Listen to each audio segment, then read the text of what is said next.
O mundo está em guerra e não é apenas com bombas, tanques e fronteiras fechadas.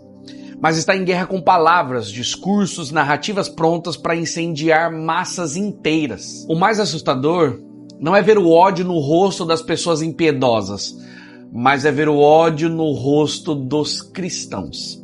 Pessoas que dizem serem discípulos do Príncipe da Paz, mas nas redes sociais falam como um soldado de uma cruzada digital, chamam outro de inimigo, desumanizam quem pensa diferente, pedem vingança, aplaudem violência e celebram agressão. A cultura da guerra entrou na igreja e muitos chamam isso, pasme você, de avivamento. Nós vivemos dias em que o nome de Jesus aparece em hashtags, mas a sua voz desaparece nas atitudes.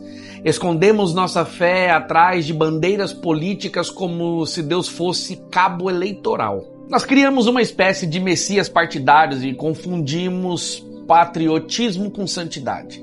Nós chamamos ira de indignação santa, violência de justiça e hostilidade de zelo. A pergunta é inevitável: se você substituísse o nome do seu candidato pelo nome de Jesus, o tom do seu discurso continuaria o mesmo? A guerra cultural está batizando cristãos na raiva e muitos confundiram isso com fervor espiritual. Olha, Jesus ele viveu sob um governo corrupto, pagou impostos a um império opressor, foi julgado por um sistema político desprezível e mesmo assim disse: orai pelos que vos perseguem e amai os vossos inimigos. Jesus ele não romantizou injustiças, ele as confrontou com mansidão, não com ódio, com verdade, não com violência, e com a cruz, não com espada. Cristãos armados de ódio são seguidores de um Cristo que nunca existiu. Jesus não entrou na guerra cultural, ele entrou na guerra espiritual e venceu com um amor sacrificial. É verdade que a guerra cultural ela existe para destruir o outro. O reino existe para resgatar o próximo. A guerra cultural separa pessoas em dois times, os certos e os errados, o bem e o mal, os nossos e os deles. O reino separa o mundo em apenas duas categorias: perdidos que precisam de salvação e salvos que precisam testemunhar.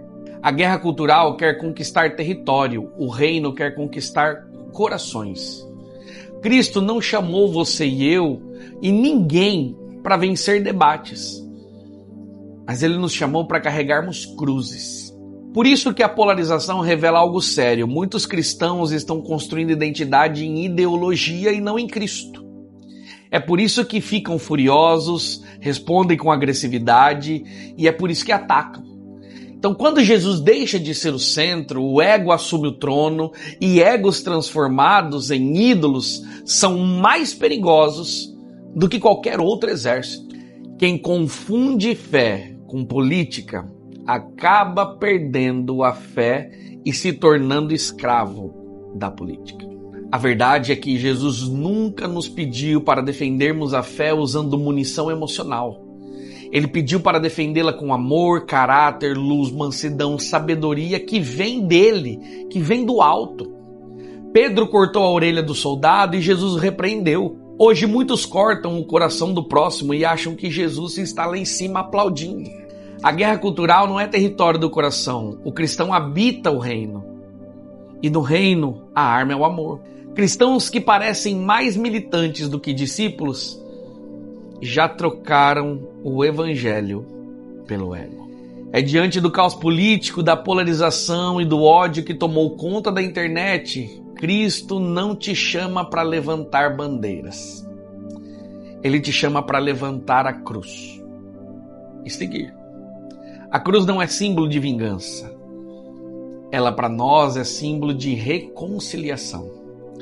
Cristãos inflados por ódio são soldados da cultura. Cristãos inflados pelo Espírito Santo são agentes poderosos do reino. Quando a guerra cultural tenta te alistar, lembre-se de que você já pertence a outro exército. E esse exército é o do Cordeiro. Por isso, comenta aqui: eu escolho ser soldado do reino e não da guerra política. E compartilhe esse vídeo para lembrar que Jesus não chamou discípulos para odiar, mas para amar até os inimagináveis.